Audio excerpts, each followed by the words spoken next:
I'm Kaylee McEnany, along with Joey Jones, Leslie Marshall, Joe Concha, and Kat Temp. It's 5 o'clock in New York City, and this is The Five.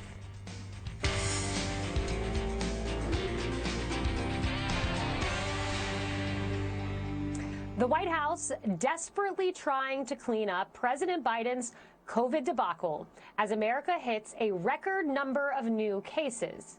The commander-in-chief failing to live up to his promise to shut down the virus as people wait hours in lines while states struggle with testing shortages. The president still has not signed the contract to send Americans millions of at-home tests, and he's bragging about a new test-making facility that won't even be ready until, listen to this, 2024. And so much for following the science.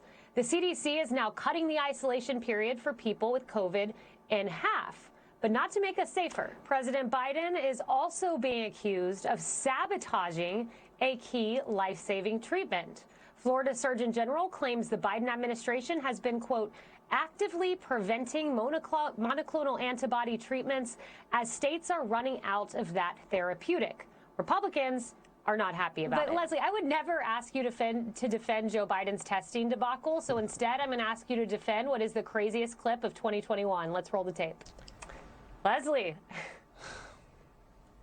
Well, first of all, she's doing what she wants. Kat did what she wants. And I am going to defend the testing because the testing comes from the manufacturers who, when we look back as to the Delta variant and the first variant of COVID, we were getting PCR tests en masse. We're not out of PCR tests, folks, which are the most accurate and most reliable, even more so a respiratory PCR panel that tests for 11 things, all COVID, including respiratory infections, viruses, etc. What we are looking at are home tests, which aren't as accurate. We're looking for rapid tests, which aren't as accurate. And I say this because I have friends and family who tested negative at home and had to wait, went in, got their PCR test, then they were positive. So when Kat says, I do what I want, a lot of people are doing what they want, and that's part of the problem. Right, well, my husband also had a negative PCR and he had COVID. I was supposed to be in Boston because so many people in my family got COVID, I couldn't even go to the parties I was supposed to go to, got on a plane, came back home, and I may have a scratchy throat, but I am COVID-free. I tested negative.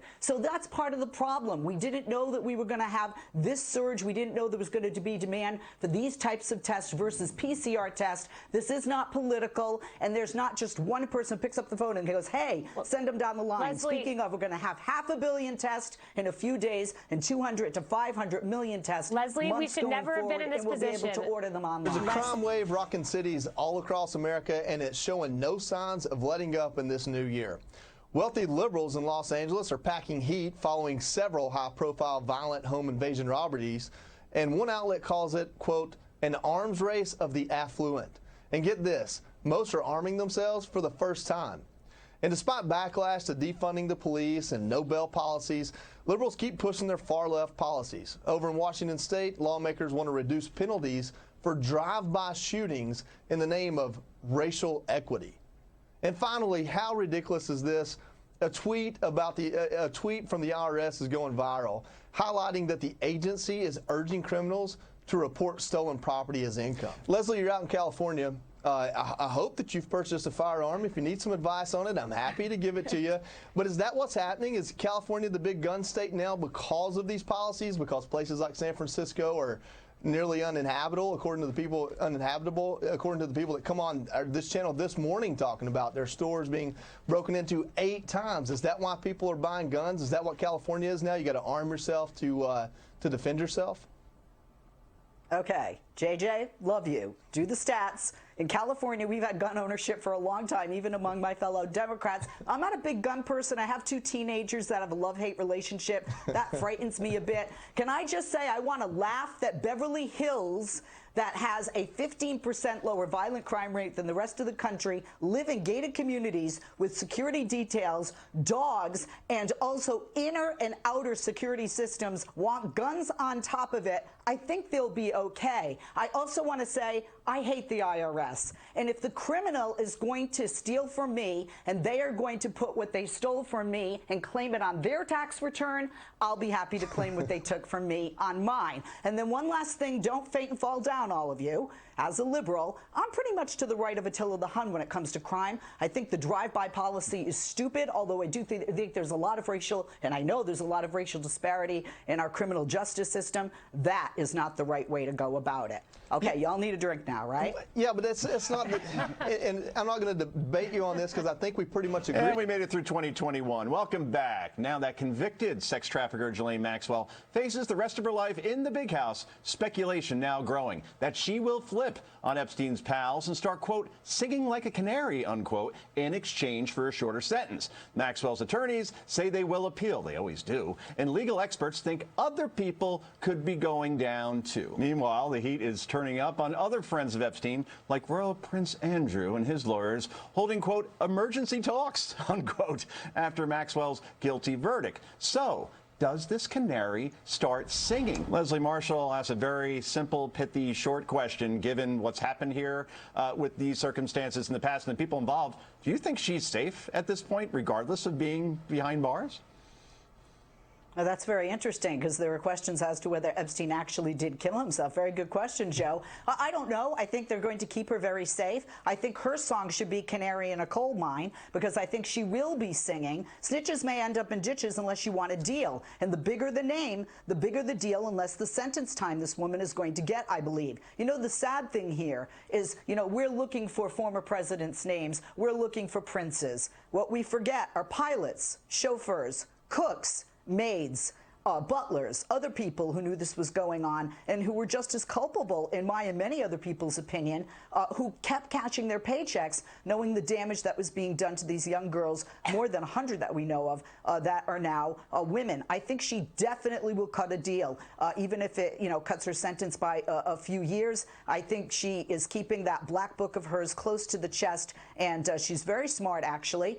She has come from a very powerful and rich family, and that means they can hire very powerful attorneys, which she has, and I think that may work well for her, and hopefully it'll actually work well for the victims in the long run, but I don't want to see an immunity being put on the table for this woman, and that could be something she requests, as we know. Is tech getting out of control? Well, we have two wild stories.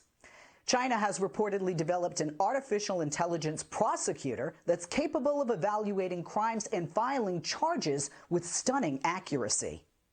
And Amazon is apologizing after digital assistant Alexa encouraged a 10-year-old girl to do a dangerous challenge. Here's the mom describing what happened. Unbelievable. I had to get rid of Alexa because she was helping my son with his math homework. Kaylee, I know you're a mom like me. I wanted to get your I'm not joking about that, guys. I wanted to get your reaction on this because this truly is very dangerous, and we know there's a lot of other stuff with TikTok and challenges going on out there. Your thoughts as a mom? Yeah, I got rid of my Alexa too, Leslie. But if you go in my house, literally every plug has a plastic cap in it because I have a 2-year-old, and my biggest fear is her trying to put something in that plug, as we know 2-year-olds eagerly try to do, including my daughter. So the thought that they could then listen to TikTok and be instructed to do this, TikTok, by the way, owned by ByteDance, by the way, which is a China-based company. One last point, this China artificial prosecutor, 97% accuracy, maybe they should look at, oh, I don't know, China, who's committing genocide against an entire people group, the Uyghurs. Just a thought.